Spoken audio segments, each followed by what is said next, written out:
Good morning बच्चों। आज हम कक्षा 9वीं का विषय हिंदी पढ़ेंगे। पाठ है 3.2 और पाठ का नाम है अकेली। इस पाठ में लेखिका ने बताया है कि सोमा नाम की एक बुआ थी। सोमा नाम की एक बुआ थी, वह अकेली रहती थी। अकेली इस प्रकार कि उसका जो एक बेटा था उसकी मृत्यु हो गई थी और उसका जो पति था वो बाहर एक सन्यासी जैसे बन गया था। तो वो साल भर के लिए बाहर रहता था। साल में कम से कम एक बार, मतलब 1 माह के लिए आता था। तो इस प्रकार जो सोमा बुआ थी वह हमेशा अकेली रहती थी।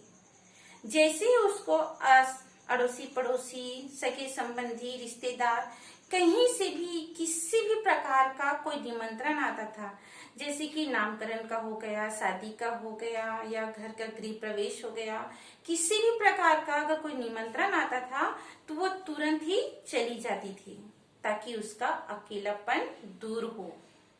और वह उन रिश्तेदारों से बड़ा ही मिलजुल कर काम करती थी। घर के वो सारे कामों में हाथ बटाती थी।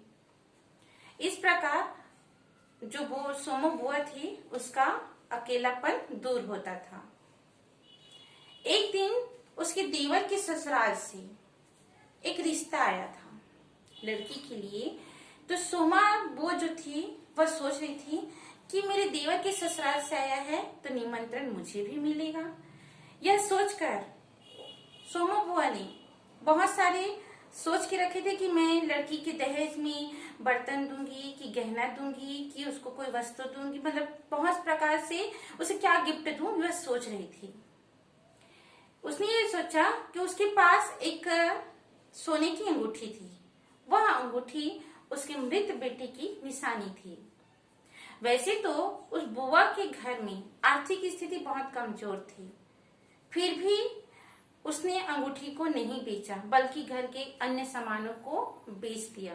लेकिन वह अपने बेटे की निशानी है ये सोचकर वह नहीं बेची।